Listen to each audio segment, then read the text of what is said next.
تو میرے نبی نے فرمایا خیرکم خیرکم لأہلہ، بہترین مسلمان وہ ہے جو بیوی سے اچھا سلوک کرتا ہو، وَأَنَا خَيْرُكُمْ لِأَهْلِي، اور میں تم سب سے زیادہ اچھا سلوک کرتا ہوں اپنی بیویوں کے ساتھ۔ پھر کہا خیرکم خیرکم لنسائہ، سب سے بہترین انسان وہ ہے جو عورتوں سے اچھا سلوک کرتا ہو۔ یہاں سے گھر کو شروع کیا۔ گھر کی ابتدا، کائنات کی ابتدا بھی میاں بیوی ہے اور انتہا بھی میاں بیوی ہے۔ معاشرت کا دین خوشبو کی طرح پھیلتا ہے، خوشبو کی طرح۔ عبادات کا دین بنیاد کا کام دیتا ہے اور معاشرت کا دین وہ عمارت کا کام دیتا ہے۔ عبادات کا دین جڑ کا کام دیتا ہے اور معاشرت کا دین سایہ، پھل، پھول، خوشبو، مہک کا کام دیتا ہے۔ تو میرے نبی نے 11 شادیاں کی۔ کوئی شوق کی تھی؟ 25 سال کا نوجوان 40 سال کی عورت سے شادی کر سکتا؟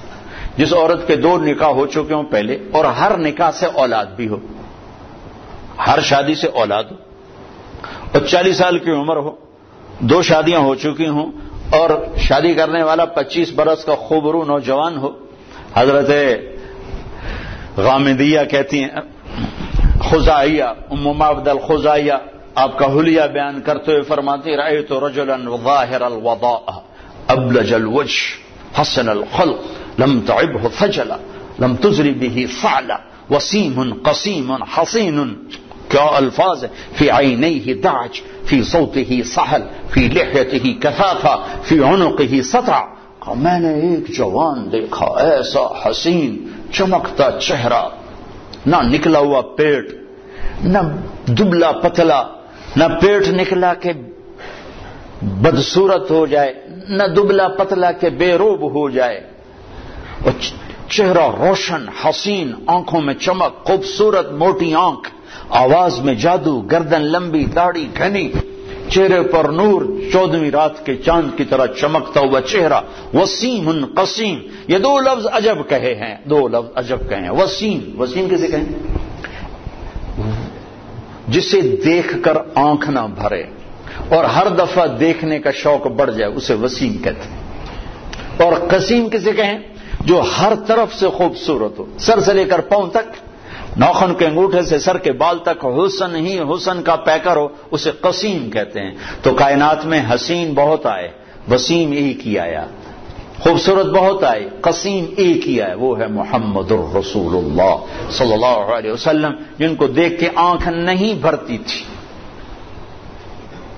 اور ہر طرف سے حسن حسن۔ 40 سال کی عورت سے شادی ہو رہی اور پوری جوانی ایک عورت کے ساتھ گزارتی۔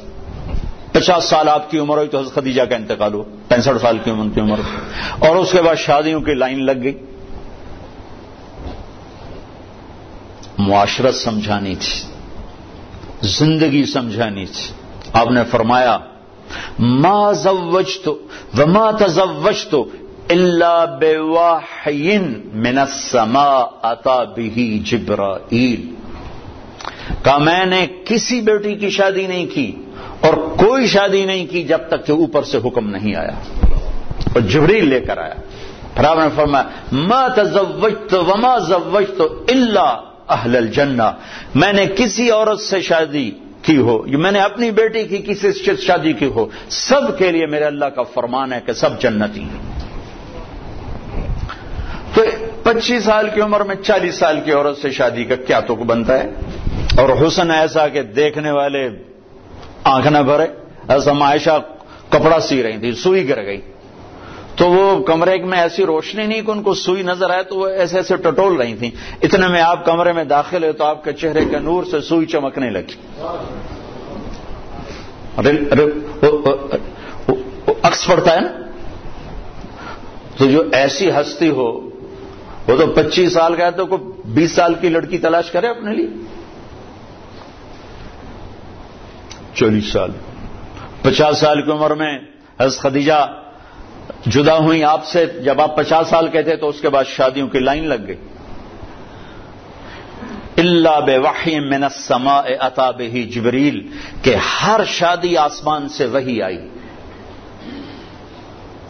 جب آپ نے حضرت فاطمہ کا نکاح فرمایا تو مجمع کو مسجد میں جمع فرمایا کہ لوگوں، جبریل میرے پاس اللہ کا پیغام لائے ہیں کہ میں فاطمہ اپنی بیٹی کا نکاح علی سے کر دوں، لیکن میں قربان جاؤں شریعت مصطفیٰ پر، آسمان سے وحی آئی ہے لیکن گئے ہیں فاطمہ سے پوچھنے، بیٹی علی کا رشتہ آیا ہے، تیرا نکاح کر دوں؟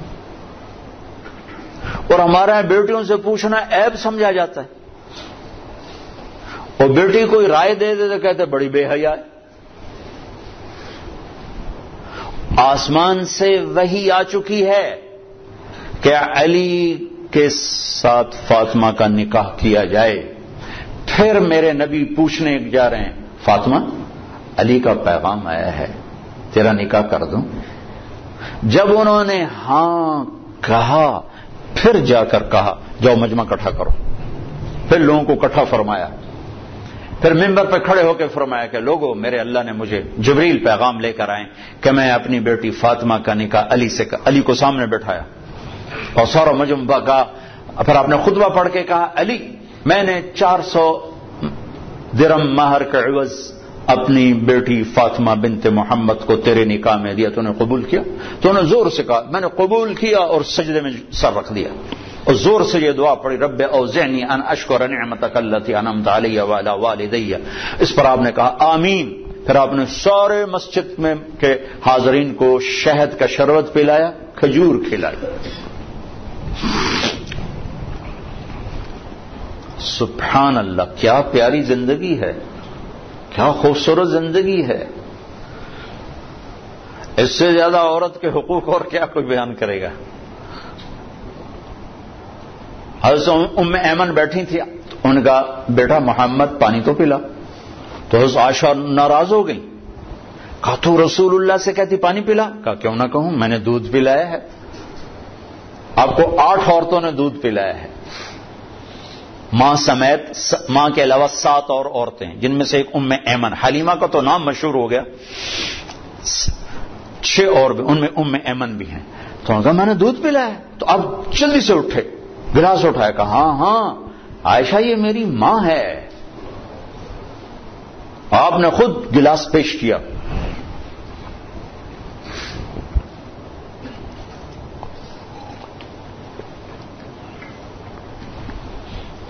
تو چونکہ زندگی گھر سے شروع ہوتی، دفتر سے نہیں، گھر سے شروع ہوتی۔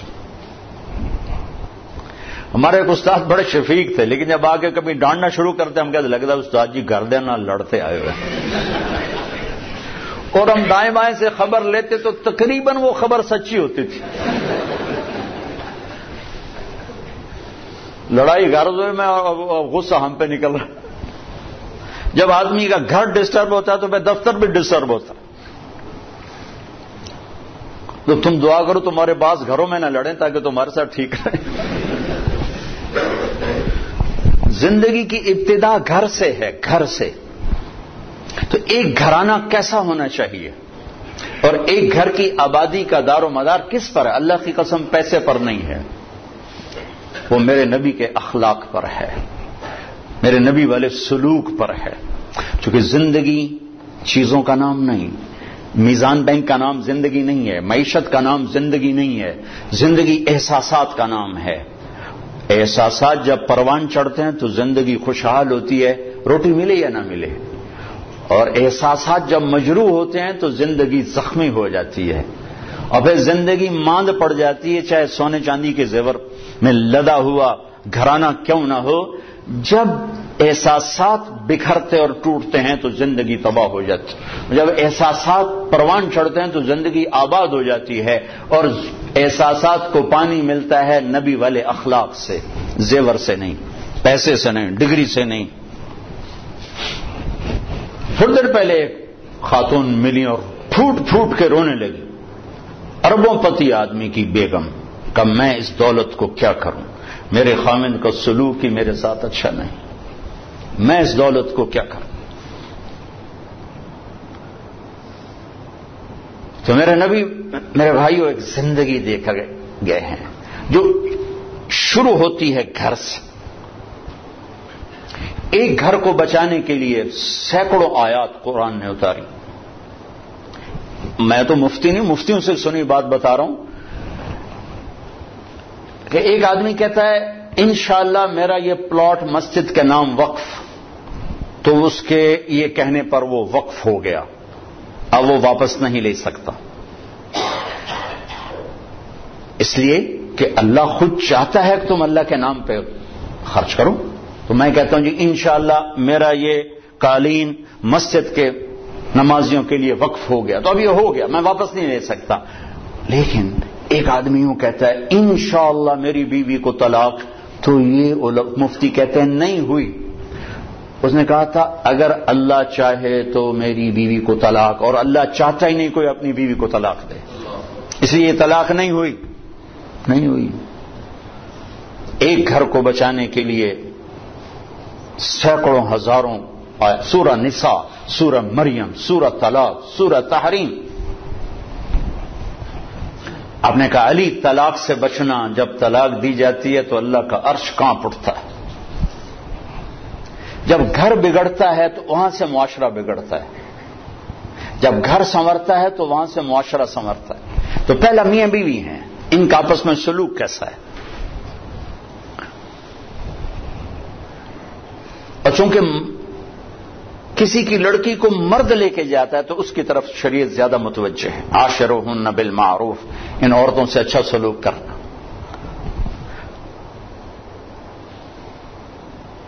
ان سے حسن سلوک، ان سے میٹھا بول، ان سے درگزر، کمزور سے کیا لڑنا۔ ایک نوجوان آیا کہنے لگا جی بیوی سے جھگڑا رہتا ہے، کوئی وہ دو مجھے، کوئی تویز دو۔ میں نے کہا بیویوں پہ تویز چلتے ہی نہیں۔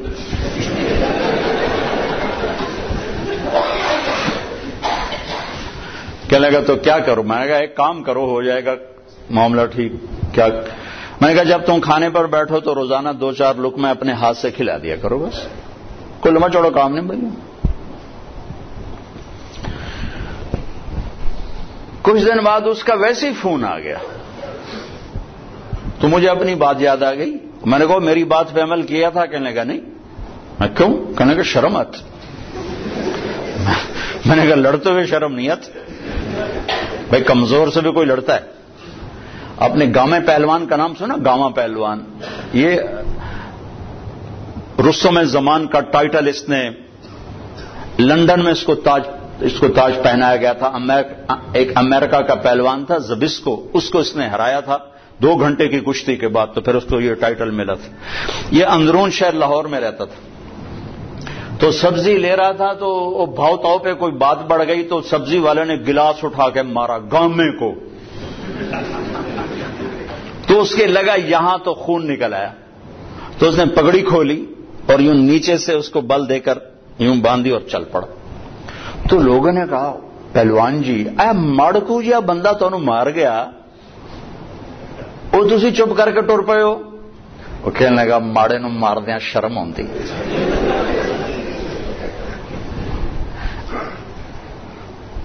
وہ کہنے لگا کمزور پہ ہاتھ اٹھاتے ہوئے شرم آتی ہے، کیا کروں؟ وہ تو پھونک مارتا تو اڑ جاتا۔ کمزور پہ ہاتھ اٹھاتے ہوئے شرم آتی۔ میں کہا بے وقوف، اور تمہیں لڑتے ہوئے شرم نہیں آتی؟ چلو جا کے میری بات پہ عمل کرو۔ 1 گھنٹے بعد اس کا فون آیا، کہا مولوی صاحب عجب ہوا۔ میں نے کہا کیا ہوا؟ کہا میں نے لقمہ منہ میں ڈالا ادا منہ تھے کھلے ہی رہ گیا۔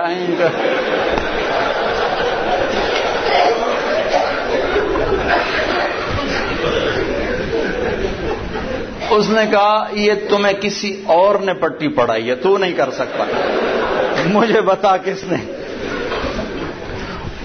انہوں نے کہا مجھے تو مولوی طارق جمیل نے بتایا۔ کہا اس نے اسی وقت ہاتھ اٹھا کے دعا کرنی شروع کر دی میرے لیے کہ اللہ اس کا بھلا کرے، اس نے تمہیں یہ انسانیت سکھائی۔ اب گھر کی زندگی کو پیسے سے خوشگوار دیکھنا چاہتے ہیں، نہیں ہوگی اللہ کی قسم۔ گھر کی زندگی خوشگوار ہوگی تو دفتر بھی خوشگوار ہوگا، اور گھر کی زندگی میں نبوت والے اخلاق آئیں گے تو زندگی پروان چڑھے گی۔ چونکہ اب میرے سامنے مرد عورتیں ہوتی تو میں عورتوں کے حقوق کے لیے جو اللہ کے نبی نے فرمایا وہ بھی بتاتا تھا کہ اگر میری شریعت میں سجدہ ہوتا تو میں عورت سے کہتا ورنہ خامند کو کرے۔ لیکن زیادہ جو میں دیکھتا ہوں اس میں احادیث میں وہ مردوں کی طرف خطاب زیادہ ہے، چونکہ وہ لے کے جاتا ہے اور وہ بوجھ اٹھاتا ہے اور وہ ذمہ دار بنتا ہے۔ تو حضرت عائشہ رضی اللہ تعالیٰ عنہا چھوٹی عمر کی تھی، تو آپ ان کو لقمے بنا بنا کے کھلاتے تھے. ایک دفعہ حبشی کھیل رہے تھے مسجد میں خنجروں کے ساتھ، تو آواز سن کر حضرت عائشہ کہنے لگی یا رسول اللہ میں نے یہ حبشیوں کا رقص دیکھنا ہے. وہ رقص کر رہے تھے ان کے ساتھ خنجروں کے ساتھ. ہمارے بچپن میں ہمارے دیہاتوں میں ہوتا تھا، چھوٹے چھوٹے ہم تھے تو اس وقت ہمارے یہ جب ٹیلی ویژن نہیں ہوتے تھے تو ہم مغرب کے بہت سارے چاندنی راتوں میں کھیتوں میں بیٹھ جاتے تھے بڑے چھوٹے. تو پھر یہ اس کو ہم گتکا کہتے تھے، گتکا. تو اب نے کہا اچھا آ جاؤ، تو ان کو پیچھے کھڑا کیا، اونٹ بن گئے اور آپ سامنے کھڑے ہو کر تماشا دکھانا شروع کرتے. ورنہ آپ کہتے تو نبی کی بیوی ہو کر لا نہیں کر دی، چل بیٹھ قرآن پڑھ. کھڑے کھڑے آپ تھک گئے. آپ نے کہا عائشہ بس نہ کریں؟ کہنے کہ نہیں بس نہیں، ابھی میرا دل نہیں بھرا. تو پھر آپ کھڑے کھڑے آپ یوں سہارا لے رہے تھے، تھک کے نا، کھڑے کھڑے یوں ہو جاتا، پھر تھوڑے بعد یوں ہو جاتا، چونکہ تھک، پھر تھوڑے بعد یوں ہو جاتا، جب تک حضرت ام عائشہ نے نہیں فرمایا بس آپ کھڑے رہے. یہ کائنات کہ افضل ترین ہستی رحمت للعالمین. پھر دوسری اکائی بنتی ہے ماں باپ. اس کے بعد ماں اور باپ کا روپ انسان دھارتا ہے. تو پہلا حق اولاد کا ہے، پہلا حق ماں باپ کا نہیں، کہ اس کو تو پتہ ہی نہیں جو گود میں ہے کہ میری ماں کون ہے میرا باپ کون ہے. اسے صحیح تعلیم دینا اور اسے انسانیت سکھانا ماں باپ کے ذمہ ہے. سکھائیں اسے اے لیول او لیول اور توقع کرے کہ اما ابا کو بھی مانے تو کیسے مانے گا. ایک شخص آیا حضرت عمر کے پاس، کہا یہ میرا بیٹا بڑا نافرمان ہے. تو عمر رضی اللہ تعالیٰ نے اٹھایا کوڑا مارنے کے لیے. انہوں نے کہا یہ میری بات سن. کیا کہا ماں پیو کا بھی بڑا حق ہے پر کوئی اولاد کا بھی حق ہے. آپ نے کہا ہاں. تو ذرا بتا دیں. تو فرمایا پہلا حق ہے کہ اچھی ماں دے، دوسرا حق یہ ہے کہ اس کا نام اچھا رکھے، تیسرا حق یہ کہ اس کو قرآن کی تعلیم دے. تو کہا پھر آپ میرے ابے کی کارگزاری سن لو. اس نے مجھے حبشی ماں دی ہے لونڈی، مجھے اچھی ماں نہیں دی. پھر اس نے میرا نام رکھا ہے جولان، جولان کہتے ہیں گندگی کے کیڑے کو. پھر اس نے آج تک مجھے قرآن کی شکل نہیں دکھائی. حضرت عمر نے وہی سوٹ آؤٹ پھیر دیا. وہ بے وقوف پہلا مجرم تو ہے.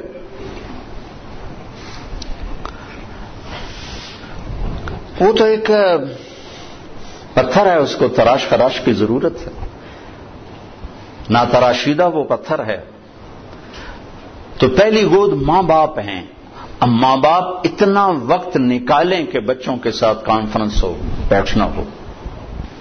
اس کو کاروبار سے فرصت نہیں، وہ تھک تھکا کے آتا ہے، وہ کیسے کاؤنسلنگ کرے بیوی کے ساتھ بچوں کے ساتھ. اور ذہن سازی سب سے پہلا کام ماں باپ کا ہے، استاد کا نہیں. استاد تو بعد میں آتا ہے. پہلا درس ماں باپ کا ہے. اگر انہوں نے اس کو ٹائم نہیں دیا تو یہ جنگل کا ایک درخت بن جائے گا، اور اگر اسے ٹائم دیا تو باغ کا پودا بنے گا. اس کی تراش خراش اور زندگی بھر دھکے کھائے ہیں. سیرت کو پڑھ کے اور تجربوں سے دیکھا ہے. نصیحت تھوڑی ہو، محبت زیادہ ہو. ماں باپ پر نصیحت غالب ہوتی ہے، پھر وہ اوور ڈوز ہو جاتا ہے کام. ذہن سازی نہیں ہوتی، اور ذہن سازی دنیا کا مشکل ترین کام ہے جس کے اللہ نے نبیوں کو بھیجا.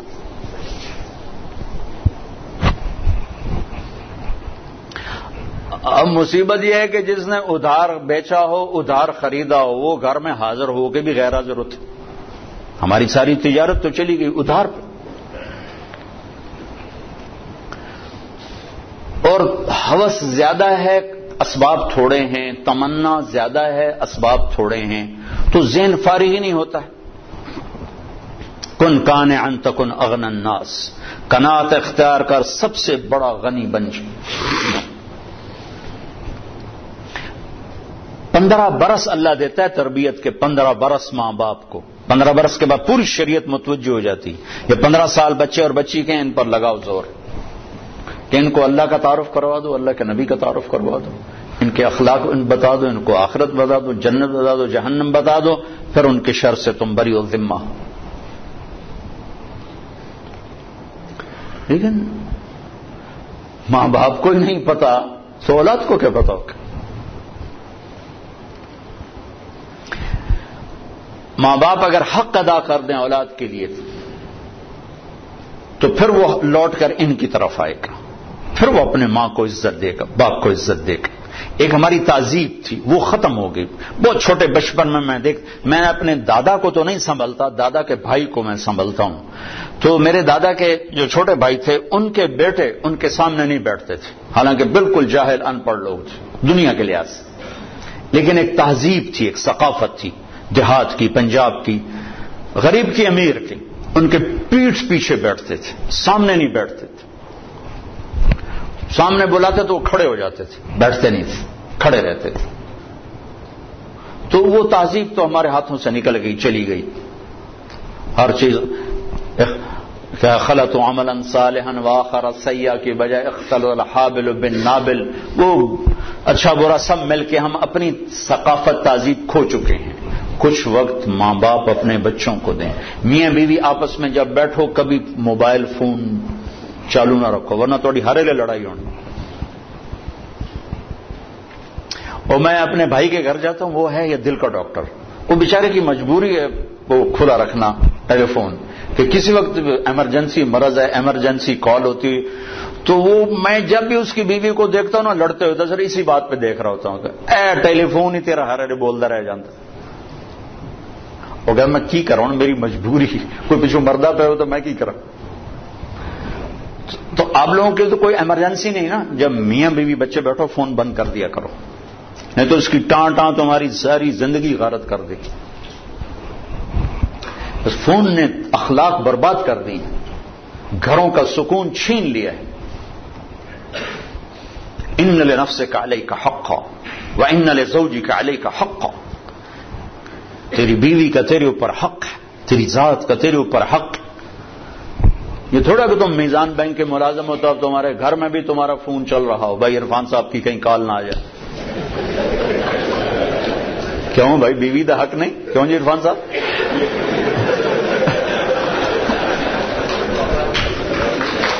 ہوئے ہوئے ہوئے ہوئے بڑے خوش ہوئے. بند کرو فون جب بچوں کے پاس بیٹھو. اللہ نے ہمیں خوبصورت زندگی دی ہے. ہم کو مشین تھوڑے ہیں کہ بٹن آن کر دو اس نے چل نہیں. جو مشین بھی چل چل کے آتے میرا تیل تھا بٹا، میرا موبائل تھا بٹا. میرا اپنے نبی کی پاکیزہ سیرت پڑھو کہ آپ نے زندگی کیسے گزاری. پھر جب میاں بیوی کی کونسلنگ ہو پھر اولاد کو، پھر وہ حق واپس ماں باپ کو ملتا ہے کہ اولاد ماں باپ کی فرما بردار ہوتی، ان کی آنکھوں کی ٹھنڈک بنتی، ان کے لیے وہ راحت بنتی. لیکن جب ہم ان کو ٹائم نہیں دیتے تو پھر ماں باپ کے حقوق سناتے رہو. حالانکہ میرے نبی نے فرمایا تھا کاش میری ماں زندہ ہوتی، میں ان کی ایسی نوکری کرتا، میں عشاء کی نماز کے مصلی پر ہوتا اور میں سورۃ فاتحہ پڑھ رہا ہوتا اور ادھر سے آواز آتی محمد، تو میں ماں کے لیے نماز توڑ دیتی. اتنی بڑی حسرت کا اظہار. اور مائیں ذلیل ہو رہی. کون سا گھر ہے جہاں ماں ذلیل نہیں ہوتی؟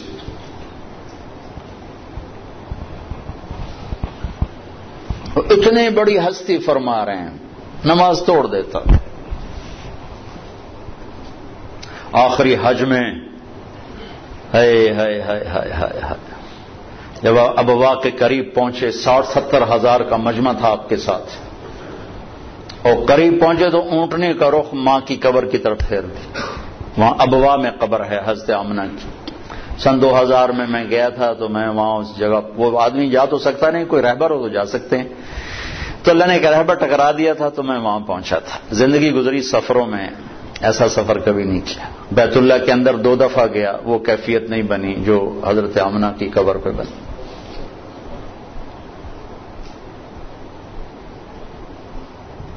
مجھے وہ چھوٹا سا محمد نظر آنے لگا, جو ماں کی عمر کیا تھی 25 سال, باپ کب فوت ہوئے 25 برس, ماں کب فوت ہوئی 25 برس, اور 3 افراد, ام ایمن خادمہ والدہ جناب رسول اللہ صلی اللہ علیہ وسلم. اچانک موت کا وار ہوا ہے. ممکن ہے ہارٹ اٹیک ہوا ہو, ممکن ہے جو کچھ پڑا ہے اس کے مطابق تو یہی خیال آتا ہے کہ بولا نہیں جا رہا تھا اور کروڑ پہلو بدل رہی تھی, اس سے پتہ لگتا ہے شاید ہوا ہو, بولا نہیں جا رہا, اور آپ سہمے ہوئے پاس بیٹھے ہوئے تھے, کیا ہو کیا ہو. پھر آخری الفاظ کل حی میت و کل جدید باد, بیٹا ہر زندہ نے مرنا ہے, ہر جوانی نے ڈھلنا ہے, لگتا ہے میرا وقت آ گیا ہے. وقد ولدت تو طہرا, میں نے ایک پاکیزہ ہستی کو جنم دیا ہے. شمع بجھ گئی. پھر آپ سینے پہ سر رکھ کے روئے ہیں, کوئی آنسو پوچھنے والا بھی نہیں تھا.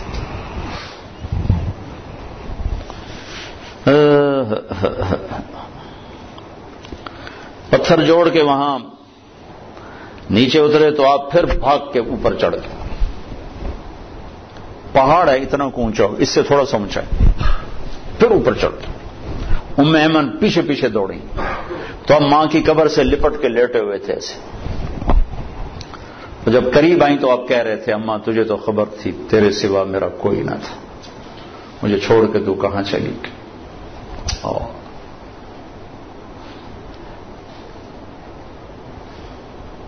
دوبارہ جہاں ایک دفعہ چلا جاؤں دوبارہ جانے کی تمنا نہیں ہوتی, وہاں جانے کی تمنا ہوتی کہ دوبارہ اللہ موقع دے تو میں وہاں جاؤں.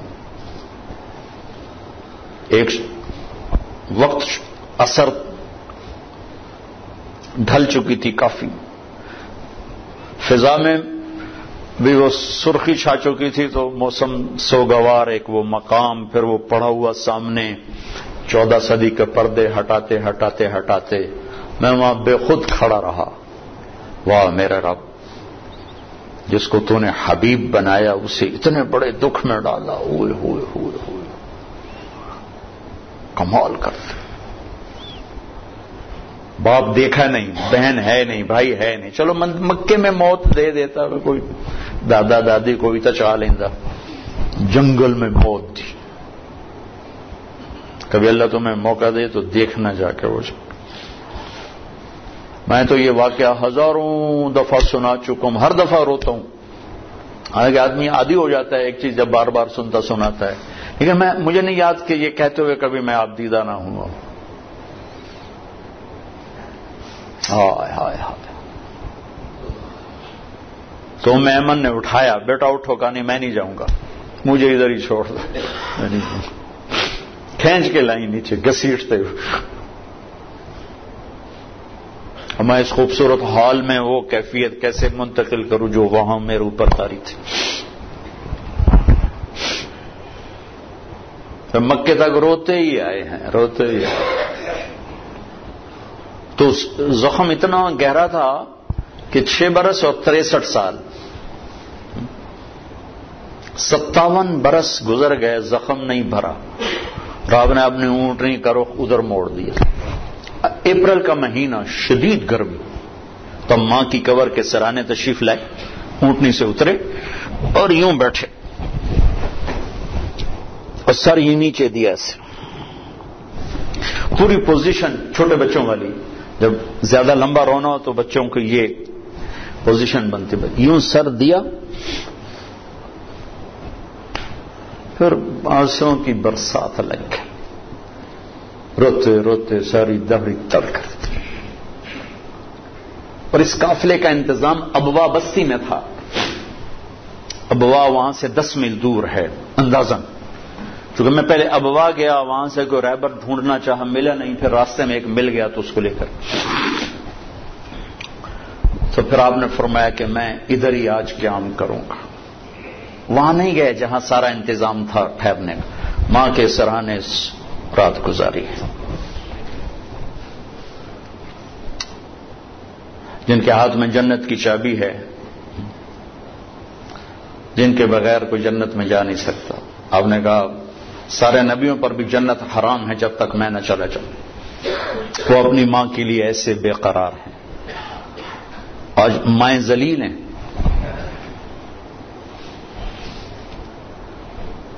پوچھا گیا تھا میرے نبی سے قیامت کب آئے گی؟ کہا مجھے نہیں پتا. کہا کوئی نشانی؟ کہ جب مائیں ذلیل ہوں گی آ جائے گی. جب ماؤں کو ذلیل کیا جائے گا تو آ جائے گی. تو آپ سارا دن حساب کتاب میں لگے رہتے ہو نا, دل سخت ہو جاتے ہیں. حساب کتاب حساب کتاب حساب کتاب. حضرت تھانوی رحمۃ اللہ علیہ نے لکھا ہے کہ جو صرف فقہ میں لگتے ہیں ان کے دلوں میں بھی سختی آ جاتی. تحفۃ العلماء میں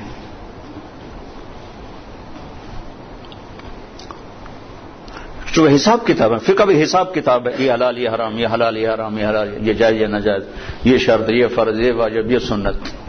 جو نرمانے والی چیز تو قرآن و حدیث ہے.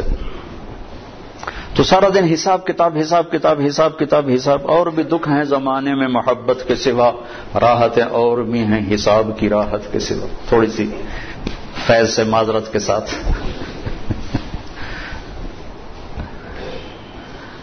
تو کچھ وقت نکالو اپنے اللہ کے لیے, رسول کے لیے, گھر کے لیے, بچوں کے لیے. پورا دین ہے. عبادات کا دین تو ہے ہی چھوٹا سا. پھر وہ بشاشت کے ساتھ اپنے دفتروں میں آؤ. میرے نبی نے فرمایا اگر نرمی کی کوئی شکل ہوتی تو دنیا میں اس سے حسین کوئی شکل نہ ہوتی.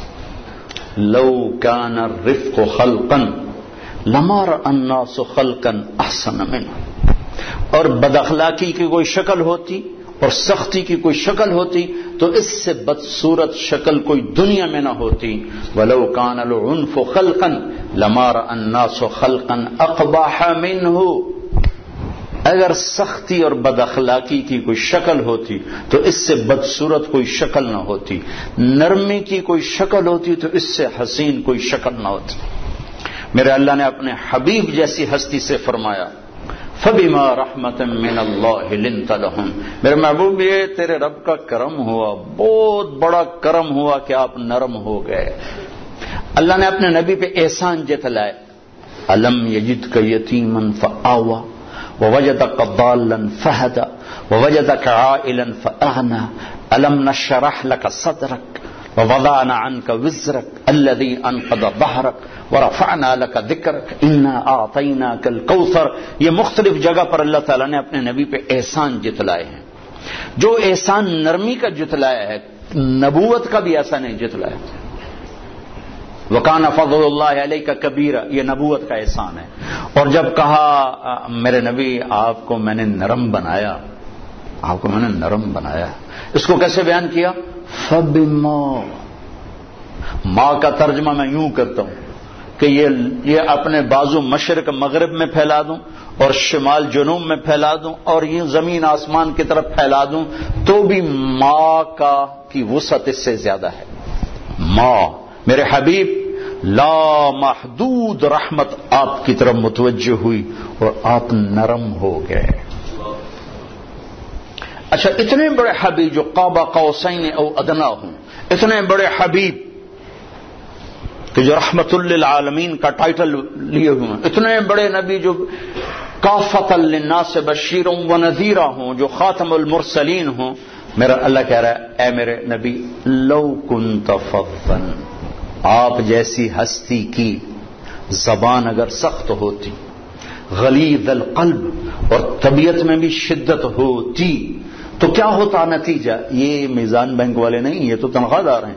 یہ تیرے جان نثار, تیرے پر پروانہ وار قربان ہونے والے لن فضوا من حولک, یہ سب آپ کو چھوڑ کے چلے جاتے.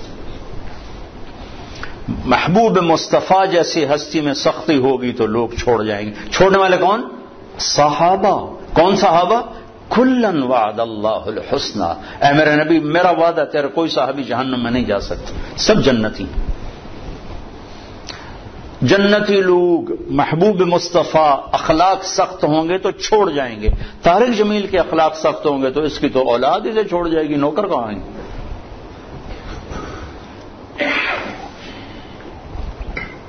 شدت اور سختی نے نفرت کو جنم دیا ہے. اس نفرت نے آج آگ لگا دی ہے، مذہب کے نام پر، قوم کے نام پر، صوبوں کے نام پر، فقہ واریت کے نام پر، سیاست کے نام پر، رشتے ناتوں کے نام پر آگ لگی ہوئی ہے، آگ۔ نبوت والے اخلاق ہی اس کو زیر کر سکتے ہیں، ورنہ اور کوئی نہیں۔ نبوت والی زندگی، نبوت والے اخلاق۔ میرے نبی نے لمبی نمازیں پڑھی، اللہ نے کہا نہیں میرا نبی اتنی لمبی مجھے نہیں چاہیے، ما انزلنا علیک القرآن لتشقى۔ میرے نبی نے سارا مال خرچ کر دیا، اللہ نے کہا نہ مجھے یہ بھی نہیں چاہیے، لا تبسطها كل البسط۔ میرے نبی نے تبلیغ میں زیادہ دکھ درد دکھایا تو اللہ نے اس سے بھی روک دیا، فلا تذهب نفسك عليهم حسرات۔ تین بڑے کام، دعوت، ہم تبلیغ کے داعی ہیں، کبھی تبلیغ میں وقت لگاؤ، یہ بننے کی محنت ہے، سدھرنے کی محنت ہے، تربیت کی محنت ہے، پوری دنیا میں دین زندہ کرنے کی محنت۔ ٹھیک، اللہ نے کہا میرے نبی درمیانہ کام کرو، لمبی نماز پاؤں میں ورم نہیں، درمیانی نماز پڑھو۔ سارا مال اٹھا کے دے دیا، مال کیا تھا؟ کچھ بھی نہیں تھا، کرتا ایک صحابی کو پسند آیا، کہا جی مجھے بڑا اچھا لگ رہا ہے مجھے دے دیں، آپ نے اتار کے وہ بھی دے دیا۔ نماز کا وقت آیا تو کرتا ہی کوئی نہیں، نماز پڑھانے کے لیے بیٹھے ہوئے ہیں، نماز کا وقت تنگ ہو رہا ہے۔ ایک انصاری عورت کے پاس پیغام بھیجا، اس نے چادر بھیجی، وہ چادر اوڑھ کے آپ نے نماز پڑھائی تو پھر اللہ نے یہ آیت اتاری، میرے محبوب ایسے نہ کر کے پھر خود تنگ ہو کے بیٹھ جائے۔ تو تین بڑے کام ہیں، مال خرچ کرنا، نماز پڑھنا، دعوت دینا، تینوں میں اللہ نے کہا اعتدال اعتدال اعتدال۔ لیکن جب میرے نبی نے اخلاق میں پرواز دکھائی تو اللہ تعالیٰ یہاں بھی کہہ دیتا ذرا ہولا ہاتھ رکھ، ذرا آنکھ۔ یہ نہیں افسران کہتے اگر ہم ڈھیل دیں تو پھر یہ کام نہیں کرتے، سارے ملک ہے جو اگر ڈھیل دیں تو کام نہیں کرتے، ذرا آنکھ نہ دکھائیں تو کام نہیں کرتے۔ جب میرے نبی نے آنکھیں جھکائیں دکھانے کی بجائے اور اخلاق کی پرواز دکھائی تو میرے اللہ نے شاباش دی، کَإِنَّكَ لَعَلَىٰ خُلُقٍ عَظِيمٍ۔ میرا محبوب آپ کا رب آپ کو شاباش دیتا، میں اِنَّ کا ترجمہ کرتا ہوں شاباش۔ آپ کا رب آپ کو شاباش دیتا ہے کہ آپ کے اخلاق بڑے بلند ہیں۔ یہ نہیں کہا اِنَّكَ لَذُو خُلُقٍ عَظِيمٍ، یہ کہا ہے اِنَّكَ لَعَلَىٰ، آپ کے اخلاق بلند ہے، یہ نہیں کہا اِنَّكَ لَعَلَىٰ، اے میرے محبوب آپ تمام اخلاق پہ چھا گئے ہیں، چھا گئے ہیں۔ بلندی اخلاق میں امکان ہے کوئی ایک آدھ چیز رہ گئی ہو، لیکن اعلیٰ کا مطلب ہے کہ میرے محبوب انسانی تخیل تصور میں جتنے اخلاق ہیں سب آپ کی باندھی بن چکے، آپ ان پہ چھا چکے۔ اور ساتھ قسم اٹھا کے ضرب لگائی، نون والقلم وما یسطرون، مجھے قسم اور قلم اور اس کی تحریر تھی، اور اس پہ ان اور لام کو جمع کر کے دوسری قسم بنائی اور شاباش دی۔ زبردست اخلاق ہیں۔ اتنے بڑی تعریف کے بعد ذو کی بجائے علا کا لفظ، تعریف کی انتہا، آگے کوئی انتہا ہے نہیں۔ پھر مطالبہ کیا وَخْفِضْ جَنَاحَكَ لِلْمُؤْمِنِينَ، ایمان والوں کے آگے بچھ جاؤ میرے محبوب، بچھ جاؤ۔ بولے نا یہ آیت میں تفسیروں سے نہیں سمجھا، جو جناح کا لفظ آتا ہے نا، جناح پر، ساڑھے کوئی پر ہے تو لگا رہا پر بچھا دو، پر بچھانے کا کہ میں یہ مفتی صاحب کو بتا رہا ہوں، چھوٹے مفتی صاحب کو، تو میں جب کالج پڑھتا تھا ہمارا گاؤں تھا دریائے راوی کے کنارے، راوی کے کنارے، تو جب ہم گھر جاتے تھے اپنے گاؤں لاہور سے تو سارے کزنز مل کر ہم شکار کھیلنے جنگل میں چلے جاتے تھے، تو 8 دن 10 دن ہم جنگل میں رہتے تھے، تو راشن، آٹا، دالیں، نوکر، بندوقیں، کار، تو ہر شے ساتھ ہوتی تھی۔ تو وہ ایک چاچا سردارہ ہوتا تھا مرحوم، اس کے 2 کوٹھے ہوتے تھے، ایک پہ ہم قبضہ کر لیتے تھے، تو وہ تیتر کا شکار ہوتا تھا، تو جب وہ تیتر کو لگتا تھا نا فائر، وہ کارتوس لگتا، تو جنگل میں کہیں خالی جگہ آ جاتی تھی، تو چاچا سردارہ مرحوم تیتری کی آواز نکالتا تھا، وہ بیچارے تیتر پھنس کے آ جاندے ہیں وہ ایک جھاڑی کے پیچھے بیٹھ کے تیتری کی آواز نکالتا، تو وہ جھنڈ کے جھنڈ ایسے غول کے غول تیتروں کے باہر نکلتے، بہت تیتر ہوتے تھے اس وقت، تو پھر ہم ٹھا ٹھا ٹھا ٹھا فائر کرتے تھے، وہ ہوتے تھے چھرے، وہ کارتوس، تو کسی کو 1 لگا، کسی کو 2، کسی کو 3، تو وہ یوں اڑتا تھا، تھوڑی سی ہمت ہوتی تھی، پھر گرتا تھا، اور گر کے اس کے پر بے بسی سے یوں پھیلتے تھے، اور ٹانگیں پیچھے چلی جاتی تھی، سر یوں ہو جاتا تھا، پر یوں ہو جاتے تھے، اور اپنی زبان سے گویا کہہ رہا ہے کہ ہوں بے شک کباب بنا تو بھاویں سالن بنا، ہوں میرا وس کوئی نہیں رہ گیا۔ یہ جناح کا لفظ میں یہاں سے سمجھا بولا نا کہ اللہ یوں کہہ رہا ہے کہ لوگوں کے سامنے ذبح ہو جا، بچھ جا، ذبح ہو جا۔ پھر یہی لفظ اللہ نے ماں باپ کے لیے استعمال کیا، وَخْفِضْ لَهُمَا جَنَاحَ الذُّلِّ مِنَ الرَّحْمَةِ، اپنے نبی سے کہا امت کے سامنے بچھ جا، اولاد سے کہا ماں باپ کے آگے بچھ جاؤ۔ وَبِالْوَالِدَيْنِ إِحْسَانًا إِمَّا يَبْلُغَنَّ عِندَكَ الْكِبَرَ أَحَدُهُمَا أَوْ كِلَاهُمَا فلا تقل لهما اف ولا تنهرهما وقل لهما قولا كريما واخفض لهما جناح الذل من الرحمة وقل رب ارحمهما كما ربياني صغيرا۔ من الرحمة، پرندہ تو بے بس ہو کے پر بچھاتا ہے، تو خوشی سے بچھا، محبت سے بچھا کے حق ہے۔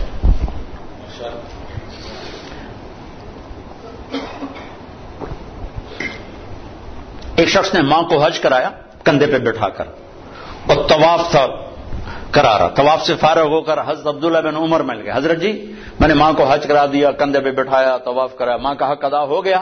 تو انہوں نے کہا ابھی تو ایک سانس کا حق ادا نہیں ہوا، ایک سانس، ولا زفرۃ واحدہ، لمبا سانس، تھک کے جب سانس لیا جب اس کو زفرہ کہتے ہیں۔ کہ تیری ماں تجھے پال پال جو تھکتی تھی نا، لمبا سانس لیتی تھی، وہ جو اس نے لاکھوں سانس لی ان میں سے ایک سانس کا حق بھی ادا نہیں ہوا۔ کہا وَخْفِضْ جَنَاحَكَ لِلْمُؤْمِنِينَ، بچھ جا ایمان والوں کے آگے۔ زندگی جو ٹریول کرے گی وہ اخلاق کے ساتھ کرے گی، عبادات کے ساتھ بیس بنے گی، جو آگے پھیلے گی خوشبو کی طرح وہ اخلاق ہوں گی۔ تو ہر وقت حساب کتاب حساب کتاب حساب کتاب، یہ دل دماغ کی، یہ دل کی دنیا ویران کر دیتا۔ تو کچھ وقت نکالو بھائیو، اپنے نبی کی سیرت پڑھو، اپنے بچوں کو سناؤ۔ اب تو کتابیں اٹھانے کی دقت کوئی نہیں ہے، اللہ تعالیٰ نے کتنی آسانی کر دی ہے، ایک چھوٹی سی سکرین پر لاکھوں کتابیں موجود۔ میں مفتی تقی صاحب کا وہ پڑھ رہا تھا آسان ترجمہ، تو اس کے شروع میں لکھا کہ اس کا اکثر حصہ سفروں میں مکمل ہوا، چونکہ کمپیوٹر میں ساری چیزیں موجود تھیں، اور وہ صورت کے آخر میں لکھتے بھی ہیں فلاں ایئرپورٹ پر یہ مکمل ہوئی، فلاں ایئرپورٹ پر یہ مکمل ہوئی۔ کہ اب تو اللہ نے وہ کتابوں کی مشقت سے بھی نجات دے دیا۔ ہمارے بچے ہم سے زیادہ جانتے ہیں وہ ان کے ساتھ کھیلنا، ان کو بیٹا نبی کی سیرت نکالو، نبی کے اخلاق نکالو، حضرت عمر کی سیرت نکالو، ابوبکر کی سیرت نکالو، خود بھی سنو ان کو بھی سناؤ۔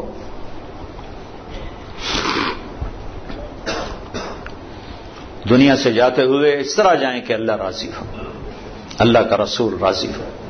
باقی اللہ تعالیٰ آپ کی محنت کو قبول فرمائے۔ بہت بڑی آپ نے عرفان صاحب کو میں سلام پیش کرتا ہوں کہ، اور خاص طور پر ان کی بیگم کو جو کہ وہ بھی ہمارے ساتھ حج میں تھیں، تو یہ فرما رہے ہیں کہ پہلے انہوں نے ان کا ذہن بنایا، اور جہاں میاں بیوی دونوں ایک ذہن ہو جائیں تو کام میں طاقت ہو جاتی۔ جیسے حضرت خدیجہ کو سنبھالا، اللہ کے نبی جب آئے پریشان ہو کر تو سنبھالنے والی حضرت خدیجہ بنی، اپنا مال بھی لگا دیا، اپنی جان بھی لگا دی۔ تو نبیوں کے بعد سب سے پہلے جس سے اللہ نے سلام بھیجا وہ خدیجہ ہے۔ جبریل آیا، یا رسول اللہ تعالیٰ خدیجہ کو سلام پیش کرتے ہیں۔ اس کے بعد ابو بکر کو سلام آیا تبوک کے موقع پر، سب سے پہلے سلام حضرت خدیجہ کو آیا مکہ میں کہ اللہ تعالیٰ خدیجہ کو سلام پیش کرتے۔ جب آپ آئے نا گھبرائے ہوئے پریشان نہیں، بعد میں جب یہ آیت ہے یا ایھا المدثر قم فانذر وربک فکبر وثیابک فطہر والرجز فاہجر ولا تمنن تستکثر ولربک فاصبر، تو آپ نے کہا خدیجہ انقطع ایام النوم والراحہ، خدیجہ میرے کھانے اور میرے سونے اور آرام کے دن گئے۔ میرا اللہ تعالیٰ کہہ رہا میں لوگوں کو بلاؤں، دعوت دوں، من ادعو من یستجیب، کسے دعوت دوں، میری کون سنے گا؟ گھبرائے ہوئے. تو خدیجہ نے کہا انت اول من تدعو وانا اول من استجیب، آپ دعوت دینے میں پہل کریں، میں لبیک کہنے میں پہل کرتی. تو عرفان صاحب سے زیادہ میں ان کی بیوی کو سلام پیش کرتا ہوں، چونکہ وہ ان سے بھی ملاقات ہوئی حج میں. تو جنہوں نے ان کو یہ ذہن دیا، پھر یہ اٹھے، پھر اللہ نے مفتی تقی صاحب جیسا ہمیں سرمایہ دیا. ہاتھی کے موت سے جب کوئی پوچھتے ہیں نا، چونکہ کچھ علماء اب بھی بات کرتے ہیں، تو میں کہتا ہوں یار ہاتھی کے پاؤں میں سب کا پاؤں. مفتی تقی صاحب نے جب کہہ دیا تو بس پھر وللضالین آمین. اتنا بڑا آدمی میری نظر میں بر صغیر میں یعنی معاملات میں اتنی بڑی نظر رکھنے والا میری نظر میں اور کوئی آدمی نہیں.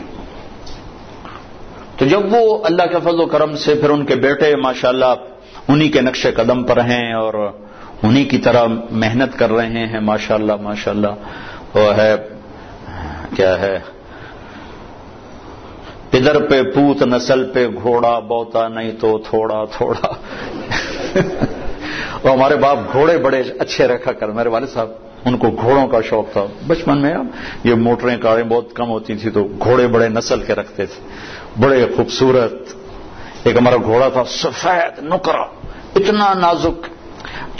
اسی سے ریلیٹڈ بات آ گئی کہ سختی تو جانوروں کو باغی کر دیتی، انسان کو کیسے باغی نہیں بنائے گی. بڑی سونی چال چلتا تھا. ہمارا ایک کوچوان تھا چاچا گامو، وہ تھا ذرا غصے والا زیادہ. کبھی وہ چابک مار دیتا اس گھوڑے کو تو پھر وہ ایسے کھڑا ہو جاتا تھا، کہ ہوں میں نہیں ٹرتا.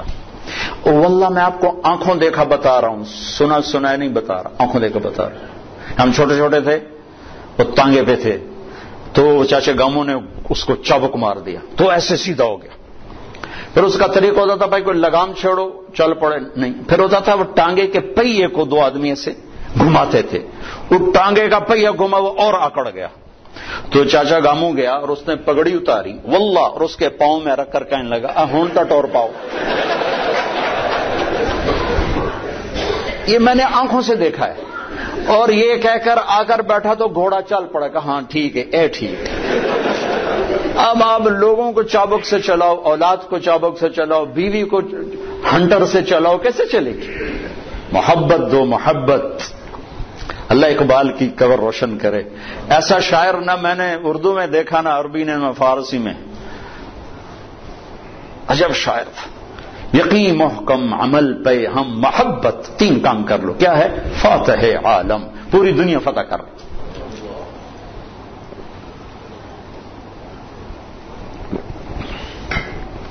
تو میرے محبوب کی ایک خوبصورت زندگی ہے جس میں معاشرت بھی ہے، معیشت بھی ہے، عبادت بھی ہے، عقائد بھی ہیں. ان سب کو زندہ کرنا اسلام ہے. آپ نے ایک چیز کو زندہ کیا ہے، سود سے لوگوں کو بچایا ہے، کوشش کر رہے ہو اللہ آپ کی مسائی کو قبول کرے.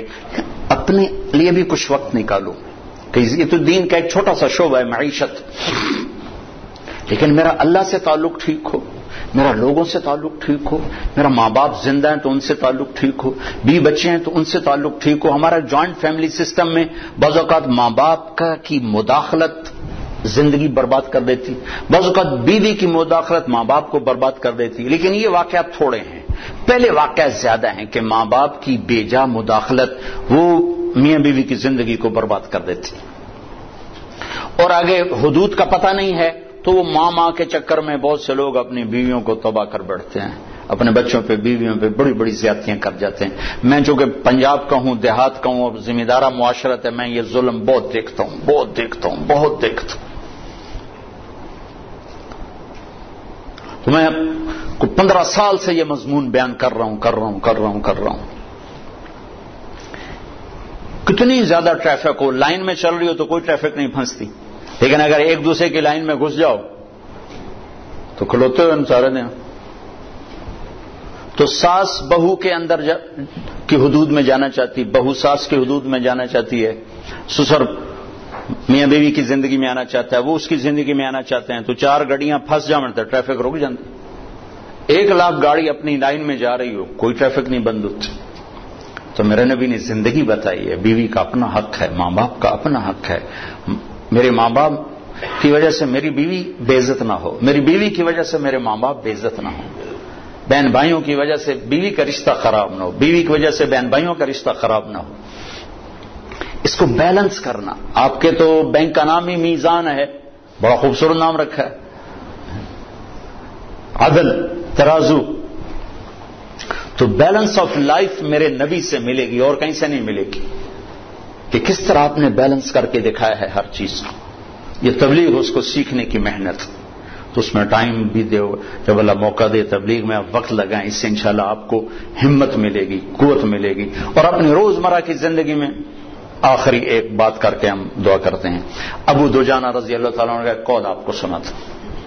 ابو دجانہ ایک صحابی ہیں جو بڑے صحابہ میں شمار ہوتے، اور جنگ بدر سے لے کر آخری حج تک ساتھ رہے. ایسے صحابہ چند سو ہوں گے، ہزار نہیں، چند سو، کہ جو جنگ بدر سے لے کر آخری حج تک ساتھ رہے ہوں. یہ 1.5 لاکھ میں چند سو ہوں گے، ہزار نہیں، چند سو. ان میں سے ایک آدمی ہے ابو دجانہ. ایک بات ہو گئی. دوسری بات، یہ صحابی ہیں اور اللہ نے کہا کلن وعد اللہ الحسنى، سب کے لیے جنت کا وعدہ صحابہ. پھر یہ حدیبیہ میں شریک ہیں تو اللہ نے کہا لقد رضی اللہ عن المؤمنین، حدیبیہ والوں سے اللہ راضی ہو گیا. پھر یہ بدر میں شریک ہیں تو اللہ تعالیٰ کے نبی نے کہا بدر والے جو مرضی کریں اللہ نے معاف کر دیا. ٹھیک ہو گیا. پھر تھوڑا سا میں ان کی تاریخ بتانا چاہتا ہوں تاکہ اگلی جو میں بات کرنا چاہتا ہوں اس میں وزن آپ محسوس کر سکیں، ورنہ وزن نہیں آئے گا. احد کے میدان میں آپ نے یوں تلوار اٹھائی، کہا یہ تلوار کون لے گا؟ تو کئی لوگ کھڑے ہو. پھر آپ نے کہا اس کا حق کون ادا کرے گا؟ تو سارے بیٹھ گئے، صرف 3 آدمی کھڑے رہے، ایک عمر، ایک زبیر، ایک ابو دجانہ. تو آپ نے وہ تلوار نہ عمر کو دی نہ زبیر رضی اللہ تعالی عنہم، وہ ابو دجانہ کو دی. تو حضرت زبیر آپ کے پھوپھی زاد بھی ہیں اور ٹاپ 10 صحابہ میں ہیں. ابو بکر، عمر، عثمان، علی، طلحہ، زبیر، سعد، سعید، ابو عبیدہ، عبد الرحمن. آپ نے ایک محفل میں ان 10 کے نام لے کر فرمایا کہ یہ سب جنتی ہیں. ان میں ایک زبیر ہیں. وہ کہنے لگے میں پھوپھی کا بیٹا، شجاعت کی دھاک بیٹھی ہوئی، مجھے نہیں دی، اس کو کیوں دی؟ اب میں دیکھوں گا یہ کیا کرتا ہے. تو ابو دجانہ رضی اللہ عنہ نے سرخ پگڑی باندھی، مرنے کی تمنا، خون و خون ہونے کی تمنا. کان الذی عاہدنی خلیلی ونحن بالصفح لدى النخیل اللہ اقوم الدہر بالقیول واضرب بسیف اللہ ورسولہ، کہ میں وہ ہوں جس نے اپنے نبی کے ساتھ وعدہ کیا ہے کہ پہلی صف میں کھڑے ہو کے لڑوں گا، پچھلی صف میں نہیں، اور اللہ اس کے رسول کی تلوار کا حق ادا کروں گا. اور ایک طرف سے حملہ کیا اور پورے قریش کے لشکر کو چیر کے پار نکل گیا. تو زبیر رضی اللہ عنہ حیران ہو گئے، کیا بلا ہے. آگے ہندا اور عورتیں وہ بجا رہی تھی، ڈھول بجا کے نا قریش کو تیار کر رہی تھی. نحن بنات طارقی نمشی علی النمارقی مشی القتل بوارقی المسک فی المفارقی والدر فی المخالقی ان تقبلوا نعانقی او تدبروا نفارقی فراق غیر وامقی. یہ گانا گا رہی تھیں کہ آگے بڑھو گے تو گلے لگائیں گی، پیچھے ہٹو گے تو تمہیں دھکا دے دیں گی. مفہوم اس کا یہ. تو جب ابو دجانہ بڑھے تو ساری عورتیں بھاگ گئیں. ہندا قابو میں آ گئے تو آپ نے یوں تلوار اٹھائی اور اس کے مانگ پہ رکھی، اس نے چیخ ماری، تلوار ہٹا لی. تو پیچھے زبیر تو پیچھے بھیجا، یہ کیا کیا؟ نبی کی تلوار ہے، عورت کے خون سے رنگین کرنا اس کی شان کے خلاف ہے. واپس لے لی. پھر پیچھے ہٹے اور پھر مجمع کو چیر کے رکھ دیا. سامنے ایک ہاتھی جیسا قریشی لشکر میں تھا، لوہے میں ڈوبا ہوا. تو زبیر کہنے کہ میری جی میں اس سے ٹکر ہو تو پھر میں دیکھوں ابو دجانہ کیا ہے. وہ اللہ کا کرنا ہوا، اسی سے آمنا سامنا ہو گیا. تھوڑی دیر کے لیے جنگ رک گئی. دونوں کی شجاعت اور جنگ ایسی خوبصورت کہ بہادری بھی اش اش پکار اٹھی. مسلمان بھی روک گئے، قریش بھی روک گئے، اور دونوں اپنی وہ رکن اسلام، وہ رکن کفر. آخر ابو دجانہ رضی اللہ تعالیٰ نے جو اس پر وار کیا، جو کندھے پہ لگا، اس طاقت سے تلوار چلی کہ 2 ٹکڑے میں رکھ کے یوں کہتے ہیں 2 ٹکڑے کر کے پھینک دی. پھر لوہے کی ٹوپی تھی نا یوں اتاری ما ترا، کیا دیکھ رہے ہو؟ انا ابو دجانہ، میں ہوں ابو دجانہ، اور یہ یمامہ میں شہید ہوئے۔ جب شکست ہو گئی مہاجرین کو خالد بن ولید رضی اللہ عنہ وہ قائد تھے، چیف تھے، تو مہاجرین بھاگ گئے۔ زید بن خطاب شہید ہو گئے، جھنڈا ان کے ہاتھ میں تھا۔ پھر سالم مولا ابی حذیفہ شہید ہو گئے، جھنڈا ان کے ہاتھ میں تھا۔ پھر مہاجرین کے قدم اکھڑ گئے، تو خالد بن ولید نے حضرت برا سے کہا، برا ان لوگوں میں سے تھے جو ہاتھ اٹھاتے تھے تو رد نہیں کرتا تھا، کہ برا بن مالک تستر میں شہید ہوئے تھے۔ تو وہ کہنے لگے اخلصنا، ہمیں الگ کر، انصار کو الگ کر۔ تو انہیں آواز لگا یا للانصار، یا للانصار، تو صرف 3000 مدینے والے اکٹھے ہوئے، 3000، اور ان کو لیڈ کیا ابو دجانہ، ثابت بن قیس بن شماس، کعب بن عجرہ، عباد بن بشر، برا بن مالک، ان 5 آدمیوں نے ان کو لیڈ کیا۔ 3000 نے 1,00,000 کے منہ پھیر دیے، اور ان میں سے ابو دجانہ شہید ہو گئے، عباد بن بشر شہید ہو گئے، اور ثابت بن قیس بن شماس شہید ہو گئے، کعب بن عجرہ کا ہاتھ کٹ گیا، اور برا بن مالک نے گیٹ کھول دیا، اور لشکر داخل ہوا، اور مسلمہ کذاب قتل ہوا۔ تھوڑی سی آپ کو میں نے تاریخ بتائی، آپ جانیں کہ ابو دجانہ کیا ہستی ہے۔ اب یہ ابو دجانہ ایک بات کرنے لگے، لوگو ان ارجع عملی عندی، لوگو میرے پاس بخشش کا سب سے بڑا عمل جس پر مجھے امید ہے بخشش کی۔ اب آپ ان کی ساری مختصر ہسٹری ذہن میں رکھیں، صحابی، بدری، احدی، شہید فی الیمامہ۔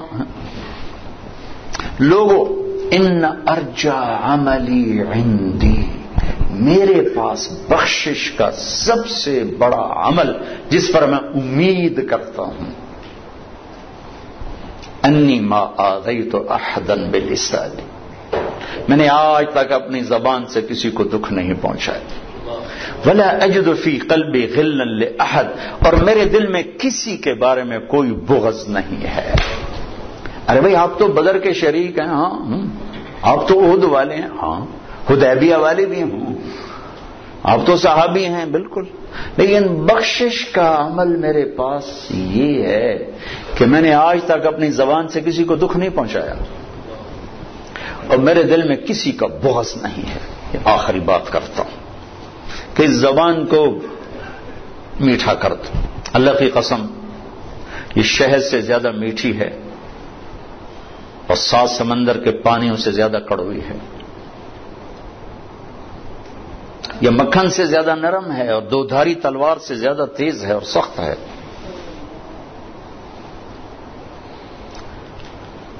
تو اس زبان کا بول میٹھا کرنا سیکھ لیں، اور دل کو دھونا سیکھ لیں۔ کوئی زیادتی کرے، جاؤ اللہ سے لوں گا، جاؤ معاف کیجیے۔ انتہائی خوبصورت دین بن جائے گا، انتہائی خوبصورت دین بن جائے گا۔ اب جہاں ہوگے لوگ آپ پر پروانہ وار فدا ہوں گے۔ اس زبان کا بول میٹھا فرما دیں، دل کو دھو دیں۔ آخر میں ایک لطیفہ بھی ہے، حقیقت بھی ہے، وہ سنا کے میں بات ختم کرتا ہوں۔ میری زندگی گزر گئی سڑکوں پر، چل چل چل چل چل چل، تو بسوں کے پیچھے عجیب و غریب جملے دیکھ دیکھ کر میں نے ایک ترتیب بنا، ایک سکیچ بنایا۔ نئی بس کے پیچھے لکھا ہوتا ہے ویک ٹور چکوری دی، چکور بڑا نخرے والا پرندہ ہے، بڑے نخرے سے چلتا۔ جب تھوڑی پرانی ہوتی تو لکھا ہوتا ہے ہارن دے کر پاس کریں، جب تھوڑی اور پرانی ہوتی تو لکھا ہوتا ہے یا پاس کر یا برداشت کر، جب تھوڑی اور پرانی ہو تو پھر اس کے پیچھے لکھا ہوتا ہے نہ چھیڑ ملنگانو، ایک ملنگ بھی بنا ہوتا ہے، اور پرانی رنگ روغن ہو کے روڈ پہ آ جائے تو لکھا ہوتا ہے خدا نے